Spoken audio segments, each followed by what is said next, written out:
Well, retail over Retail $1 million. media. Okay, yeah. Retail over $1 million. Alrighty. First off, as always, can I get your beautiful Sure, first name? Mike Adkinson, Adkinson. Sheriff for Walton County. That's what they tell me. Surprised what they tell me. Huh. So when did we learn that the suspects who hit the jewelry store were part of a Romanian gang? Well, I think a couple of things as the investigation went forward. As we were able to identify these folks and made contact with other agencies in multiple states, we were able to determine that. And just kind of as a point of clarification, Romanian is the country of origin as opposed to Romani, which is an ethnicity, right? They are actually both, because we've had some questions about that. But yes, that was how we became aware of it, was after making contact with other agencies and being able to identify them. That's where we realized what was going on. To your knowledge, are these crimes or those arrested associated with the same organizations responsible for the skimming in Santa Rosa, Okaloosa County? No, they're not to our knowledge, no. Okay. Yeah.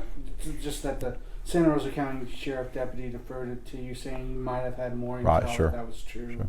Sure. Are these the first arrests of this gang in the country or this area? No, well, so I'm going to bifurcate that just for a second. We've done these types of organized groups. We've done Romani groups before. This particular actual cell or group, yes, it is. They have, again, they're wanted all across the country. They have charges out of Europe as well, too. So, this is a professional, a professional theft operation. This is what they do for a living. Okay. This is the first time they've been arrested in the United States, this particular group. Correct. Can you say if Intel has tracked their movement, and if so, how long have they been in the U.S.? Where did they start, and what has been the route they've worked? So we're still piecing that together. When they entered the country, and how long they've been here. That's something we're having to put together. We know when they were in Europe.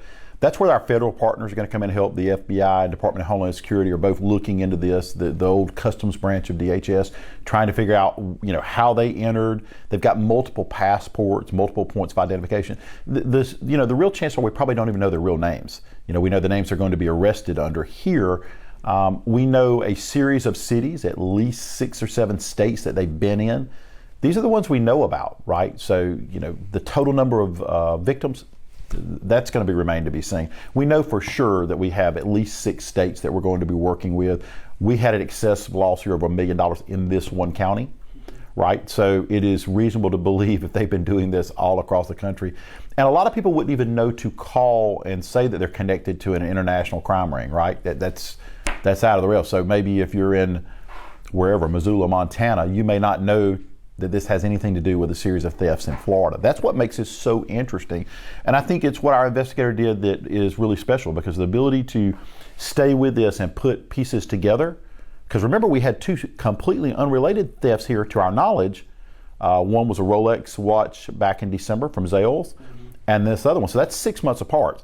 They weren't taking a vacation for the 6 months they were down here. They were still steadily stealing stuff. So I think, the job he did of piecing that together and then reaching out to these other agencies, contacts in New York City Police Department, contacts with our federal partners and multiple local and state jurisdictions. This was really, really fine investigative work. How critical, what you kind of mentioned, touched on this already, how critical was the intel from other agencies in helping your agency identify and make these arrests? Well, I think it was critical and I think it will be ultimately critical to a successful prosecution. I think we were extremely helpful to those folks because we were able to identify them here and we were able to pinpoint their location. So we were able to reach out, find the location, and then advise the jurisdiction they were in where they were at. And that's a great professional partnership between multiple organizations across different states.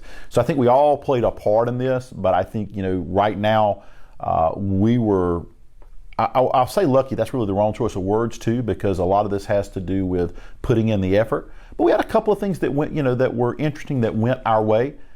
They fled in a stolen car and they abandoned the stolen car. However, they left it because they're lazy in blocking a handicapped parking spot.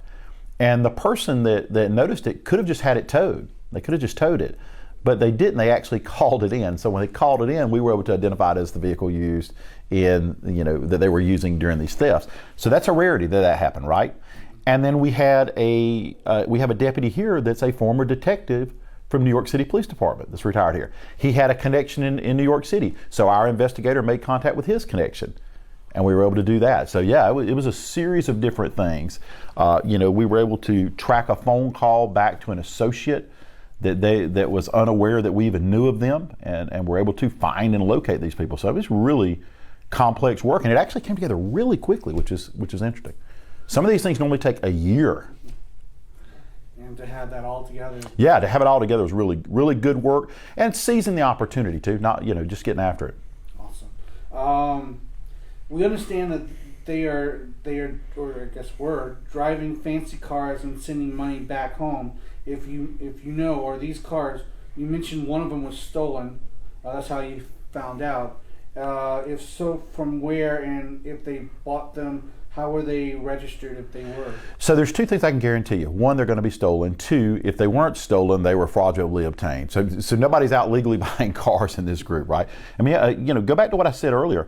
If they were stealing Rolexes in Walton County in December and then stealing $1 million worth of jewelry later, think about that for a second. They didn't take 4 months off, right? They're working up and down the coast or working down the area, and this is a full-time day job. And if you look at the way they did it, one was a sleight of hand move, right? That's a very polished, accomplished way of doing it. It's not the first time you've done it. The other was a coordinated distraction approach. Very, very good. Very good at what they do. Their full-time job is to be a thief, and they're good at it. Just not good enough. Are you concerned, or do you know if they have been in violent crimes anywhere where people have been injured or killed? Not to our knowledge. We have no indication of that, and quite frankly, for them, it's really bad for business, right? A property crime is one thing. They look at one penalty. You start hurting people, it's a whole separate issue. Not that they wouldn't do it, and I certainly am not going to take any chances. We would not take chances with them, but that's not their business model. Do you believe... Keep in mind, they're professional con artists and shoplifters, thieves. So it's a little bit different than, say, maybe a violent drug offender from that standpoint. Yeah. You don't want to draw attention to yourself. Yeah. Exactly. Do you believe or have any reason to believe that these people came into the country illegally, and if so, did they come across our open southern border? So I don't have any information to that one, but they absolutely came to the country illegally because they have they're wanted for other international crimes. So whether they used a fraudulent ID and entered through, a normal border, I can't say the answer to that. Where they came in through Canada or southern Mexico, that is just almost impossible for me to say. But given the amount of fake identification they had on them that may have passed through, they could have just as easily flew in through New York. But absolutely here fraudulently. Nothing they're doing is going to be legally done. And I would reference that we're not 100% sure what their real names are. We've got names now that we'll associate to them for their arrest, but they've got names all over Europe now in probably 6 states. And all young too, like Yeah. 20s and 30s. And keep in mind, all these people are family. They have family connection. They have an ethnic connection. They have a cultural background connection. So this is not these are folks that are working together, and they have a shared common interest, and they have shared relationships. So Family that stills together stays together. right. Overall in your jurisdiction, have you seen an increase in crime due to the open southern border? I mean, we can't attribute anything directly to that. That would be inappropriate for me to say that. I think one of the things that we look at when we make an arrest, obviously, is whether or not the individual is a U.S. national, if there's reason to question that. We are a participating agency. In other words, if we find that you are here undocumented or illegally, whatever terminology you choose to use, we notify Immigration and Customs Enforcement. That is the law, and that's what we do, and we're going to follow that. Is there anything else about this topic that you want to make sure that we get across in the story tonight? Yeah, I think 2 things. Unfortunately, when you live in coastal communities or affluent communities, we have a lot of traveler style theft, right? And it's not uncommon for them to be extremely organized. We do multiple of these a year. What makes this group different is just the scope. the fact that they're international, the fact, millions of dollars, and they're just really good at it. We have people that may come from whatever, the Gulf Coast of Mississippi, or they may come from Atlanta, and they come through and they, shoplift a bunch of bags or a bunch of things, and they're doing it. But they're hit and run. They're not smooth.